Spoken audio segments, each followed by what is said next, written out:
திமுக மாவட்ட செயலாளர்கள், ஒன்றிய செயலாளர்கள், கிராமத்து செயலாளர்கள் நல்ல பணம் பண்ணிட்டாங்க. அது காங்கிரஸ்காரனுக்கு வயிற்றெரியுது. 2G மாதிரி பண்ணிட்டு அவன் சாட்டு போட்டான்னு நம்மளுக்கு தள்ளியங்கிற ஒரு எரிச்சல் இருக்கிறது. காங்கிரஸ்காரர்களால் பணம் பண்ண முடியவில்லை திமுக அரசின் மூலமாக.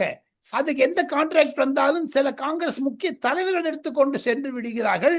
அதையும் தவிர சில பேர் இப்ப மௌனியாகி விட்டார்கள். காங்கிரஸில் திமுகவிற்கு ஆதரவு செய்தவர்கள் அவங்கெல்லாம் முரசொலியிலையும் அந்த ரைசிங் சன் இங்கிலீஷ்ல ஆர்டிகல் எழுதுறத தவிர இப்ப பீட்டர் ஆல்போன்ஸ் ஒருத்தர் இருந்தார். அவர் எங்க போயிட்டாருங்க? இப்போ எங்க போயிட்டார் அவரு?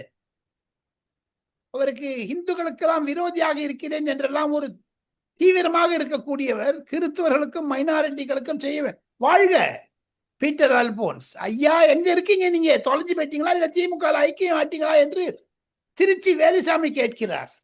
செல்வ பெருந்தகையை பற்றி நையாடுகிறார் பலர். இதெல்லாம் வச்சு பாத்தீங்கன்னா காங்கிரஸ் இருக்கவங்க எல்லாம் ஒரு ஒரு கோமாளிகளாக விட்டார்கள்.